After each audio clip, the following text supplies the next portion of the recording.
በሲዳማና በኦሮሚያ ክልል ድንበር ላይ በተከሰተ ግጭት የሰው ህይወት መጥፋቱ የተነገረው በሲዳማና በኦሮሚያ ክልል ድንበር አካባቢ በተነሳ ግጭት የሰው ህይወት ማለፉን የህዝብ መፈናቀሉንም ጭምር መረጃዎች እየወጡ ነው የሚገኙት። ሲዳማ ክልል ምስራቃዊ ሲዳማ ዞን ጭሬ ወረዳ ጉባ ሄማ ቀበሌ ውስጥ ነው ይህ ግጭት የተፈጠረው የተባለው። በግጭት ሳቢያም የሰው ህይወት ማለፉን እንደዚሁም በርካታ ሰዎችን በአካል ላይ ጉዳት ደርሷል። በአሁኑ ወቅትም በርካታ ነዋሪዎች ከችግሩ ለመሸሽም ቀያቸውን ለቀው እየሸሹ እንደሆነ መረጃዎች ወጥተዋል። በአካባቢ የተለያዩ ወቅቶች በሀብት ክፍል በድንበር ጉዳይ እንግዲህ ከፍተኛ የሆነ ግጭት ይፈጠራል በሁለቱ ድንበር ላይ ማለት ነው። በኦሮሚያና በሲዳማ ድንበር ባለች ቦታ ላይ ነው። እናም የሰው ህይወት መጥፋቱ የተነገረው በጣም ብዙዎችም ቦታቸውን ወይም ደግሞ ወደ ሌላ አካባቢ ሸሽተዋል ነው የተባለው። አዲስ መረጃ እንደርሳችሁ ፎሎ እያደረጋችሁ መልካም። ሶማሌላንድ የመጀመሪያውን አምባሳደር ወደ እስራኤል ልካለች። ይህም ባለሙሉ ስልጣን አምባሳደር ሆነው ይሾማሉ የተባለው ይህ ለሶማሌላንድ የመጀመሪያው አምባሳደር ይሆናል ተብሎ ተጠብቋል። ከዚህ ጋር በተገናኘ ግን በትናንትናው ዕለት በሶማሊያ እንደዚሁም በዓል እየተከበረ ነው የሚገኘው። የመጀመሪያ የነጻነት በዓሉን እያከበረች ነው የሚገኘው።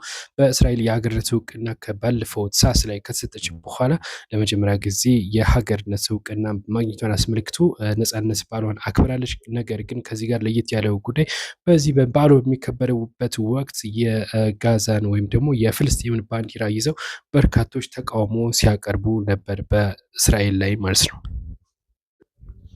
ወደ 7 የሚጠጉ የኳታር ቱጃር ባለሀብቶች በቢሾፍቱ የሚገነባውን ኤርፖርት ኢንቨስት ለማድረግ ከፍተኛ ፍላጎት እንዳሳዩ አንዳንድ መረጃዎች የወጡ ነው የሚገኙት። እነዚህ 7 ቱጃር የኳታር አልካያት ቤተሰቦች ናቸው። በኢትዮጵያ እየተገነባ የሚገኘውን የቢሾፍቱ ዓለም አቀፍ የአውሮፕላን ማረፊያ ኢንቨስት ለማድረግ ፍላጎት ማሳየታቸው የተነገረው። እነዚህ እንግዲህ ቱጃር ቤተሰቦች ፕሮጀክቱን ለመሳተፍ ፍላጎት ማሳየታቸውን የተለያዩ ሚዲያዎች እየዘገቡ ነው የሚገኙት። አዲስ መረጃ እንደርሳችሁ ፎሎ እያደረገ የኢትዮጵያ ልዑካን ቡድን 79ኛውን የዓለም የጤና ድርጅት ጉባኤ ለመሳተፍ ወደ ስዊዘርላንድ አቅንቷል የተባለ ኢትዮጵያ እንደ ዓለም ጤና ጉባኤ ያሉ ዓለም አቀፍ መድረኮችን መጠቀም የጤና ዲፕሎማሲ በማጠናከር ላይ ትገኛለች ሲሉ የጤና ሚኒስትር መቅደስ ዳባ ገልጸዋል። የጤና ሚኒስትር ዶክተር መቅደስ ዳባ የተመራው የኢትዮጵያ ልዑካን ቡድን 79ኛውን የዓለም ጤና ጉባኤ ለመሳተፍ ነው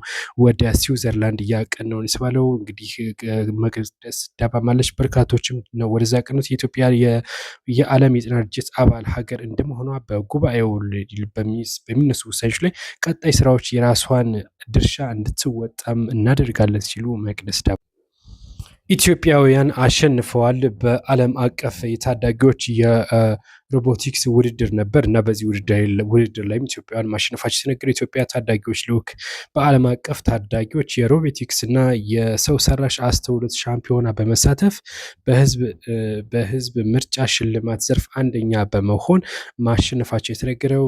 ማቺ ጋን አሜሪካ ሎረንስ ቴክኖሎጂ ዩኒቨርሲቲ ነበረ ይህ የተካሄደ ማለት ነው። በ2026 የሮቦ ፌስቲቫል ውድድር ነበረ። እናም ይሄ በዚህ በዓለም አቀፉ ላይ ውድድር ላይ ኢትዮጵያውያን ማሸነፋቸው የተነገረው። ዘንድሮ በተካሄደ ውድድርም ሮቦ ፌስት 2026 ኢንተርናሽናል ሻምፒዮናስ የኢትዮጵያን ታዳጊዎች ከ39 ቴክኖሎጂ ሀያላን ሀገራት ጋር ተወጣጡ 738 ቡድኖች ጋር በመፎካከር ነው ማሸነፍ እየቻሉት ነው የተባለው። ይሄ ትልቅ ለውጥ ነው ለኢትዮጵያን ወጣቶች፣ ትልቅ እድል ይዞላቸው ይመጣል ተብሎ ተገምቷል። መልካም ቆይታ።